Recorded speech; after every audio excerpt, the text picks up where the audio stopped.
Hello once again everyone and welcome to Kruznik's Sanctuary.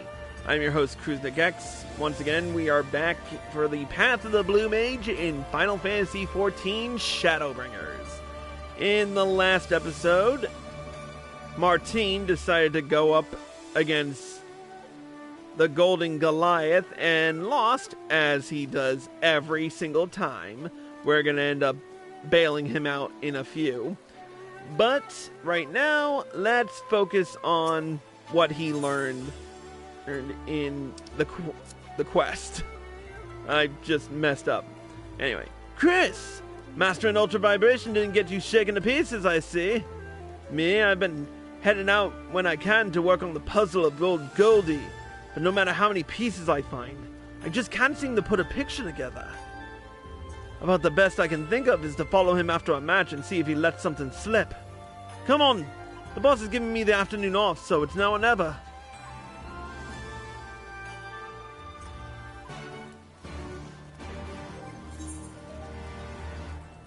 Jeez, crow, this guy is gonna be the ever-living death of me.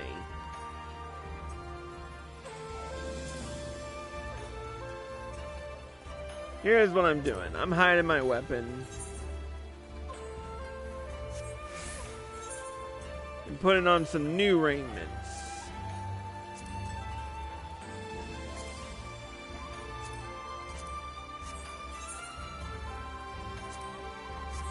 Good enough.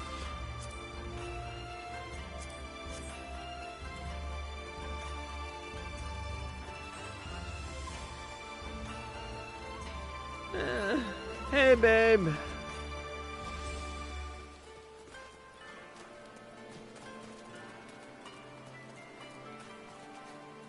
And yeah, I'm home safe. I ate and all that.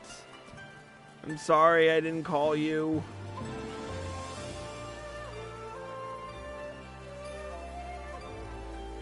Don't tell me Martyn's back in his back. Oh, good. He's not back in the back alley.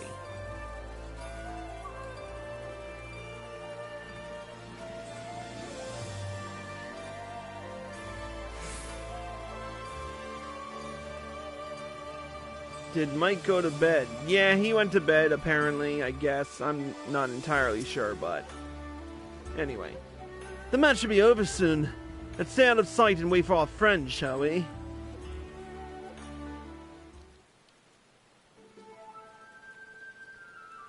Why are we hiding behind a pillar?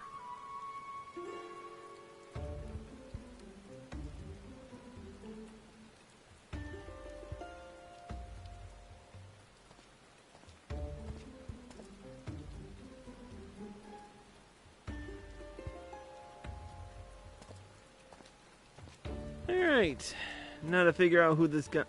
Here we go. Not too close now.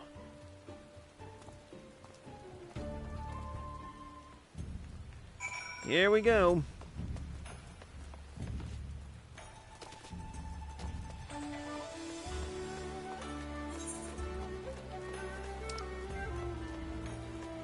Wait, how far... Oh, the ferry docks. Okay. Hop over the lamppost and Ethernet shard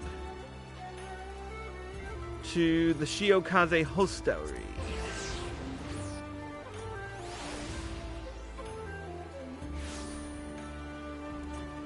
Okay, where are we off to? Goldie hopped on one of those huge birds and flew off somewhere. The handler tells me he's bound straight for a village called Namai and pays extra for the unusual route. I'll take a boat across to Yanja right now so we don't lose him, but join me over there as soon as you can.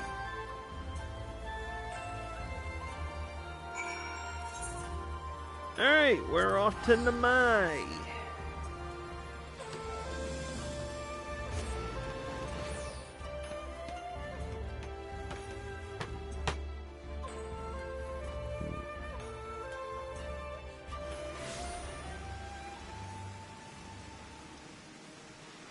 Jeez, crow, it's raining in all of Hingashi. .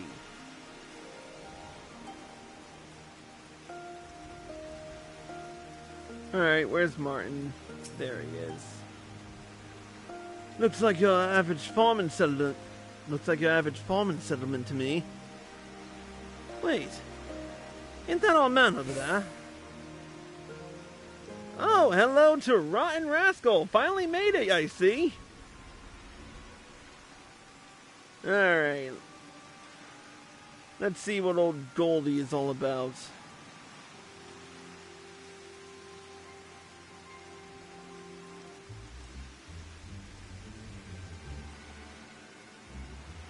Bit of an odd one, isn't he?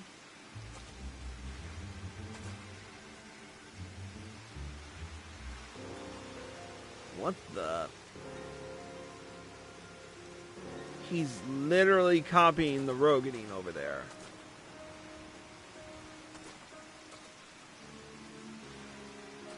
As for the stream, it's going.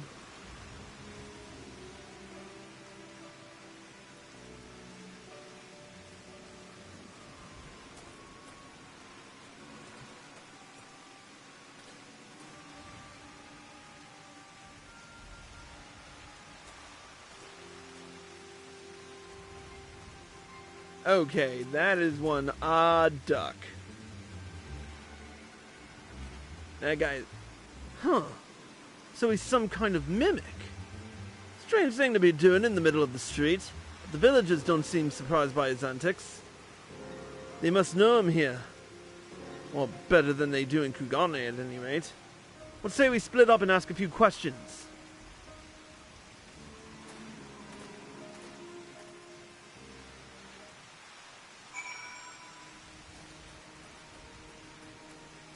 This is going to be interesting to hear. Golden Goliath? I've never heard that name. Maybe you can ask one of the grown-ups. Rotten Rascal just asked if I play a lot of RPGs. Actually, I do a lot. I do a whole variant, but right now, it does tend to be a lot of RPGs since I'm switching between Final Fantasy XIV and .hack GU. But I also play Warzone occasionally, Destiny 2. I'm going to be getting into I'm going to get back into Borderlands pretty soon, and get that crap done, but we'll see what happens. Ah, Golden Goliath. That's what they call him in Hingashi, is it not? Around here, we know him as Go-Go.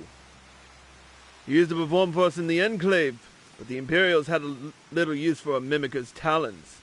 We were proud to hear he had met with such success over in Kugane. Interesting.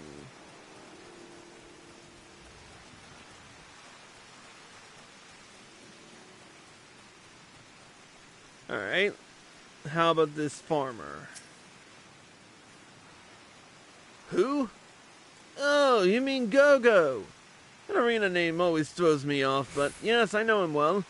He and I grew up here together, as a matter of fact. The man's talent for mimicry is nothing short of miraculous. He'd always been naturally good at it, and spent endless hours in practice till he was perfect.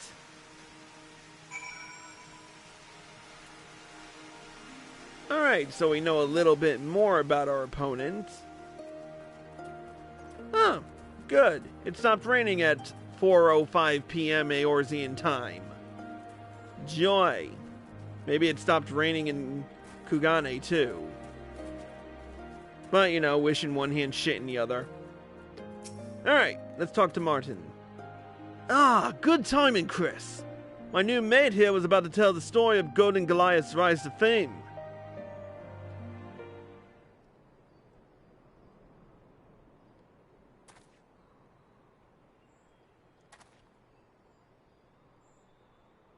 Well, it all goes back to the time I was an impresario. Golden Goliath was one of the performers under my wing, although he went by just plain Go-Go back then. This was in the years before Lord Kyan's rebellion. We lived under the Imperial's rule, but I suppose they saw no harm in letting us stage a few shows. And let me tell you, Even then, Gogo was a crowd favorite.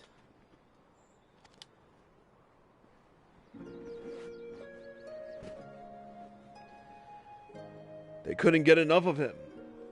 With little more than a glance, he could mimic any gesture or expression with jaw-dropping exactitude. His proficiency extended even to the techniques of samurai and ninja. Such skills take years to acquire, and he would execute them flawlessly within moments. There was once an enraged samurai lord who sought to cut him down for his impudence.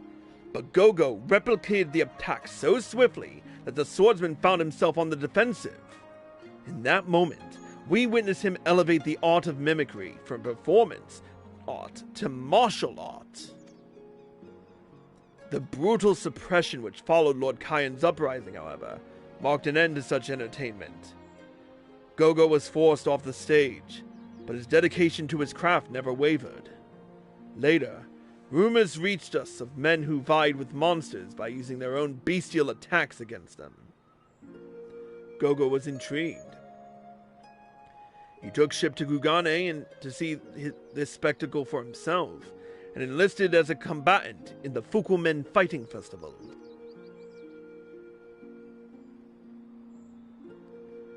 For one such as Gogo, imitating the art of blue wizardry was simplicity itself. Even in the arena, he needed but the blink of an eye to understand and master the attacks of his pharaoh opponents. Not once did he taste defeat.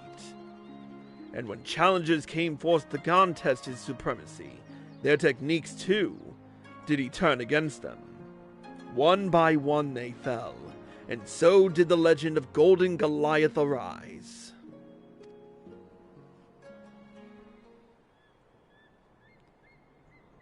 That's all I can say for now. As for the next chapter of Gogo's saga, well, that is something we all look forward to hearing.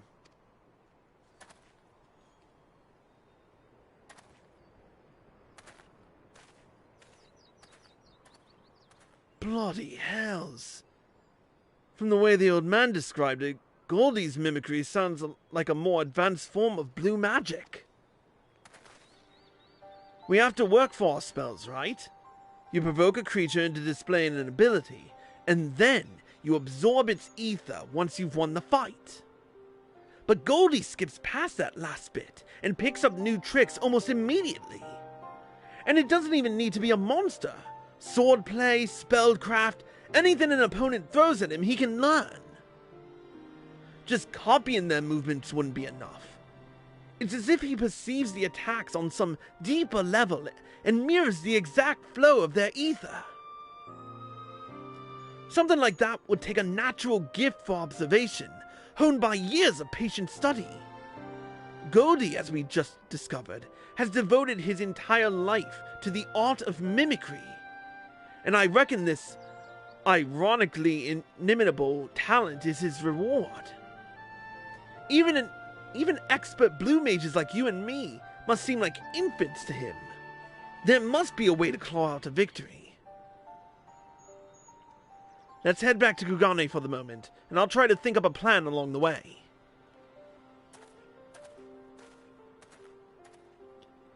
Oh, we're getting close to getting some more Mass Carnival stuff.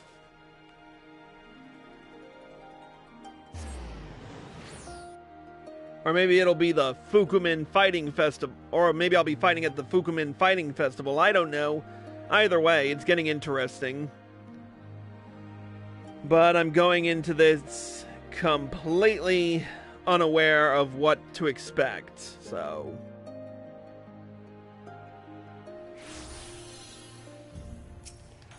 alright, we'll take the Ethernet to the Seki Segumi barracks.